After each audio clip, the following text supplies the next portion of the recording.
Hello students, good morning. कैसे हैं आप लोग? चलिए, यूनिट टेस्ट चल रही है। ठीक है, बहुत अच्छी बात।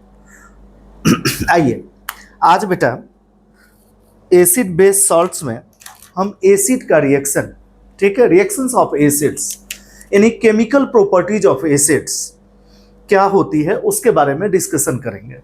राइट, हमने पहले से ही एक चार्ट टाइप बना रखा है बेटा। ये आपका एसिड है। राइट, एसिड जब आप देखिए मेटल के साथ रिएक्ट करता है तो आपको याद रखना है सॉल्ट तो सब में बनेंगे, राइट, लेकिन हाइड्रोजन गैस इवॉल्व होगा। अगर बेटा यही मेटल ऑक्साइड और बेस के साथ रिएक्ट करेगा तो बेटा सॉल्ट के साथ साथ वाटर बनेगा। और अगर मेटल कार्बोनेट और मेटल बाइकार्बोनेट के साथ रिएक्ट करेगा तो सॉल्ट के साथ साथ CO2 और H2O दोनों का फॉर्मेशन होगा। तो ये चीजें बेटा आपको ध्यान में रखना है। क्या बोला मैंने? अगर बेटा मेटल के साथ रिएक्ट, सॉल्ट तो सब में बनेंगे, एसिड जब कभी भी रिएक्ट करेगा तो सॉल्ट तो सब में बनेगा, लेकिन अगर मेटल के साथ रिएक्ट कर रहा है तो हाइड्रोजन गैस इवॉल्व होगा। अगर मेटल ऑक्साइड और बेस के साथ रिएक्ट कर रहा है तो वाटर, सॉल्ट के साथ साथ वाटर भी बनेगा। और मेटल कार्बोनेट और बाइकार्बोनेट के साथ रिएक्ट करेगा तो CO2 plus H2O as a by product बनेगा।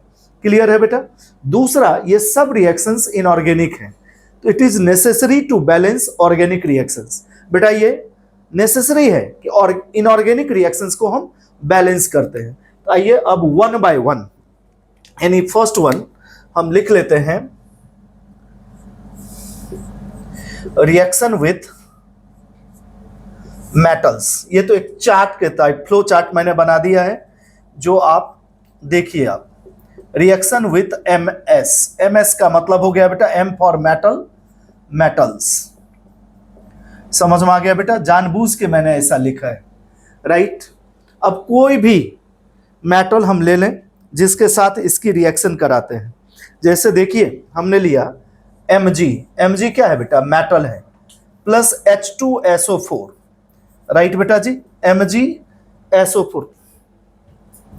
ठीक है, तो ये क्या दे देगा बेटा? Magnesium sulphate plus H2। आप देखिए मैंने आपको क्लियर बोला था, जो सॉल्ट बनेगा और सॉल्ट के साथ साथ हाइड्रोजन गैस इवॉल्व होगा।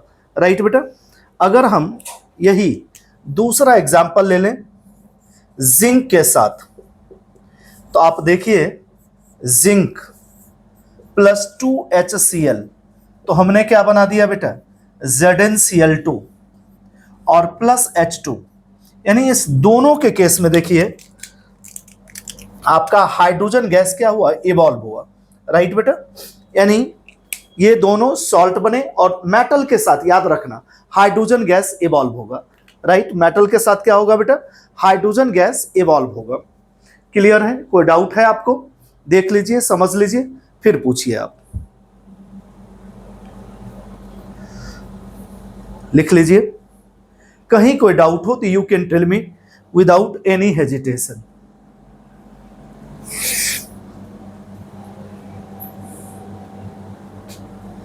अब आ जाइए second,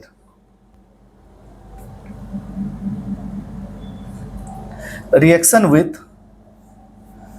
metal oxide. Reaction with metal oxide,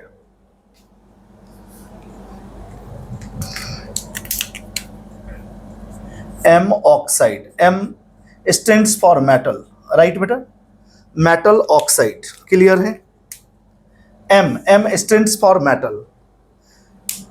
clear है बेटा? जैसे आप देखिए CuO प्लस H2SO4, ये क्या है बेटा? कॉपर ऑक्साइड प्लस बेटा H2SO4। अब देखिए ये क्या बनाएगा? Copper sulphate CuSO4 plus H2O। देखिए मेटल ऑक्साइड्स के साथ क्या बना? H2O as by product. Clear है बेटा?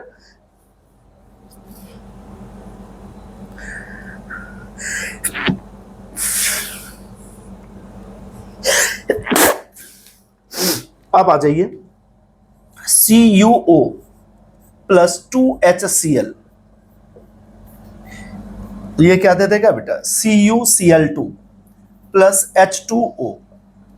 देखना है मेटल के साथ, मेटल ऑक्साइड के साथ यहां पर आपका क्या बन गया, water as a by product. Salt तो बना ही बना, सॉल्ट के साथ साथ बेटा वाटर एज बाय प्रोडक्ट। ये जो मैंने आपको लिखा है, ये देख रहे हैं, ये फ्लो चार्ट जो मैंने आपको बना करके समझाया है, ये बेटा याद रखना है। इसी के बेस पर आप इस रिएक्शन को कर सकते हैं। और आपको मैंने बोला all these are inorganic reactions. Inorganic reactions जब कभी भी लिखें तो हमेशा बेटा बैलेंस्ड होना चाहिए। बैलेंस्ड का मतलब क्या है, number of component atoms in reactant side is equal to number of elements in product side. समझ में आ गई। जो भी मॉलिक्यूल्स हैं या कंपाउंड्स हैं बेटा, उसमें जितने भी कंपोनेंट एटम की संख्या इधर है उतनी ही इधर होनी, यानी reactant is equal to product. इसी को हम क्या बोलते हैं, law of conservation of mass. Clear है, इसी पर बेस्ड है, जो कि फर्स्ट चैप्टर में आपने पढ़ा भी होगा। आइए, ये था बेटा हमारा second reaction with metal oxide. अब आते हैं third reaction, reaction with base. Right बेटा, reaction with base. I hope so लिख लिए होंगे इसको। आइए, रिएक्शन विथ बेस।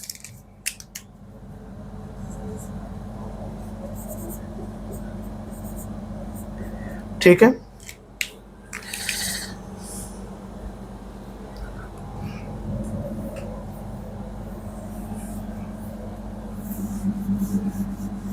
बेस के साथ भी क्या देगा बेटा, सॉल्ट के साथ साथ वाटर। राइट, आपका चीर परिचित, और इस रिएक्शन को हम न्यूट्रलाइजेशन रिएक्शन भी बोलते हैं। प्लस बेटा NaOH, ये दे देगा NaCl प्लस H2O। क्लियर है, देख लीजिए। दूसरा ले ले हम H2SO4, king of chemical, sulphuric acid, और चाहो तो इसमें एक्वस लगा सकते हो, प्लस H2SO4। ये क्या दे देगा बेटा, K2SO4 प्लस H2O। क्लियर है बेटा। ओहो, क्या लिख दिया मैंने, दोनों एसिड ही लिख दिया। यहां बेटा KOH लिख लीजिए, it is slip of marker. ये दोनों क्या है बेटा, बेस है, एसिड के साथ इन्होंने रिएक्ट करा। राइट बेटा, और इस रिएक्शन को हम न्यूट्रलाइजेशन रिएक्शन भी बोलते हैं, इसलिए यहां पर आप आगे लिख लें, it is called neutralisation reaction. जब भी एसिड और बेस के रिएक्शन से सॉल्ट बने तो that reaction is called neutralisation reaction.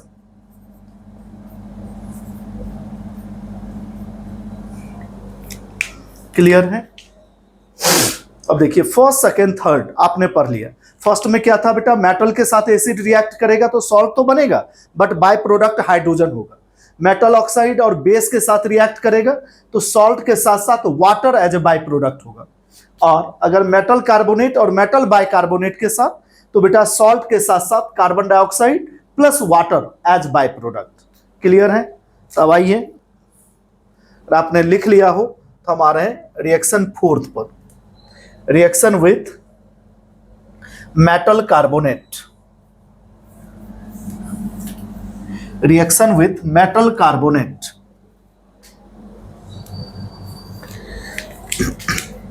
आपको बता ही चुका हूं, M stands for metal, metal carbonate.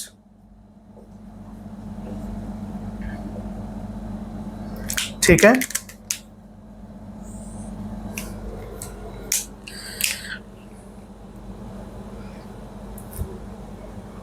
बेटा CaCO3 प्लस HCl, ये देखा ना, कैल्शियम कार्बोनेट, इसे ही हम क्या बोलते हैं, मार्बल, प्लस 2HCl। तो ये क्या दे देगा बेटा, CaCl2 कैल्शियम क्लोराइड, और प्लस CO2, और प्लस क्या दे देगा बेटा, H2O एज बाय प्रोडक्ट। देख रहे हैं, calcium carbonate, it is also called as marble. जब रिएक्ट कर रहा है एसिड के साथ तो सॉल्ट दिया, सॉल्ट के साथ साथ बेटा as a by product CO2 plus H2O। समझ में आ रही है, कोई डाउट है। नेक्स्ट आ जाइए, सोडियम कार्बोनेट Na2CO3। 2 मोल्स हटा दें, +2HCl। बेटा हमेशा प्रयास करना इनऑर्गेनिक रिएक्शन जब कभी भी लिखें तो रिएक्शन बैलेंस्ड होना चाहिए। CO2 + H2O। देखिए यहां पर मेटल कार्बोनेट के केस में CO2 + H2O as by product, और सॉल्ट दोनों के केस में बना है। कहीं कोई डाउट हो तो यू कैन टेल मी, लिख लीजिए, समझ लीजिए, कोई डाउट हो तो पूछिए। बीकेडी सर ऑनलाइन ऑफलाइन दोनों क्लास प्रोवाइड करते हैं, आप कभी भी मुझे कॉल कर सकते हैं। अगर क्लास में होऊंगा तो फोन नहीं उठाऊंगा, अदरवाइज मैं आपको रिप्लाई जरूर करूंगा। मेरा कॉन्टैक्ट नंबर है 9717754008। अब आ जाइए विथ मेटल बाइकार्बोनेट। ये आपका 5th रिएक्शन है। इतना ही आपके 10th के सिलेबस में है, मेटल बाइकार्बोनेट।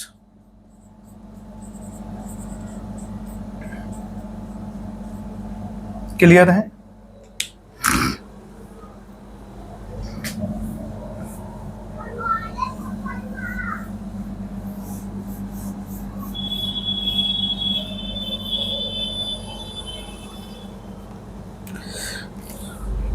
देखिए 2 मोल्स ऑफ NaHCO3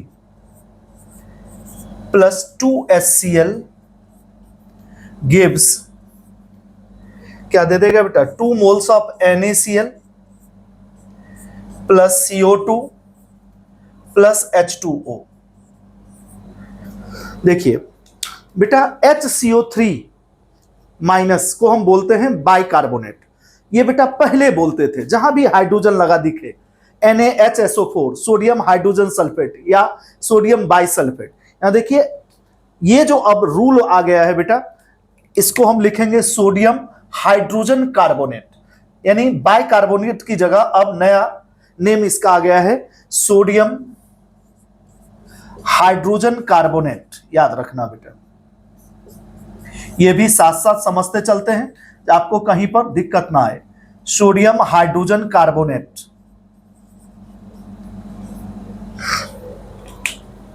क्लियर है बेटा? देख लीजिए, समझ लीजिए, कहीं कोई दिक्कत हो तो पूछ लीजिए। दूसरा हम लेते हैं बेटा सेकेंड एग्जांपल, एक वीक एसिड ले लेते हैं, 2 मोल्स ऑफ सोडियम बाइकार्बोनेट या sodium hydrogen carbonate plus acetic acid CH3COOH। 2 moles की जरूरत ही नहीं है। क्लियर है बेटा? तो ये दे देगा CH3COONA sodium acetate as salt + CO2 + H2O as by product. आपको क्या बोला हूं बेटा? देखिए ये फ्रेम जो लिखा हूं मैं, ये हर हाल में आप याद कर लीजिए। यही चार्ट पर बेटा आपका पूरा ये reactions of reactions of acid easy going आपको याद हो जाएगा। यानी मेटल कार्बोनेट और कार्बोनेट के साथ, सॉल्ट के साथ साथ CO2 + वाटर देगा। देख रहे, मेटल ऑक्साइड और बेस के साथ वाटर एज बाय प्रोडक्ट देगा, और जब मेटल के साथ रिएक्ट करेगा तो सॉल्ट के साथ साथ हाइड्रोजन गैस इवॉल्व होगा। क्लियर है बेटा? कोई डाउट है? और दो एग्जांपल, और मैंने ये भी क्लियर बोला है, जब कभी भी आप इनऑर्गेनिक रिएक्शंस लिखें तो बेटा रिएक्शंस को बैलेंस करें। रिएक्शन को बैलेंस करेंगे, अभी से आदत डाल लीजिए तो आपको बहुत फायदा मिलेगा और मार्क्स आपके नहीं कटेंगे। क्योंकि आप देखते हैं आपके ही क्लास में ढेर सारे बच्चे पढ़ते हैं, किसी को 100 में 100 मिलते हैं, किसी को 99, 98, 97, 60। तो ये बेटा डिपेंड करता है कि आपने आंसर कितना अच्छा लिखा है। एक्सेलेंसी होनी चाहिए हर चीज में बेटा, तभी आपके मार्क्स अच्छे आएंगे। ठीक है बेटा जी, आई होप सो कि ये रिएक्शंस ऑफ एसिड आपने समझ लिया होगा, आपको समझ में भी आ गई होगी। कोई दिक्कत है तो कॉन्टैक्ट नंबर मैंने दिया ही है। और आज के लिए इतना ही। Wishing you good luck. Okay बेटा, हैव अ नाइस इवनिंग।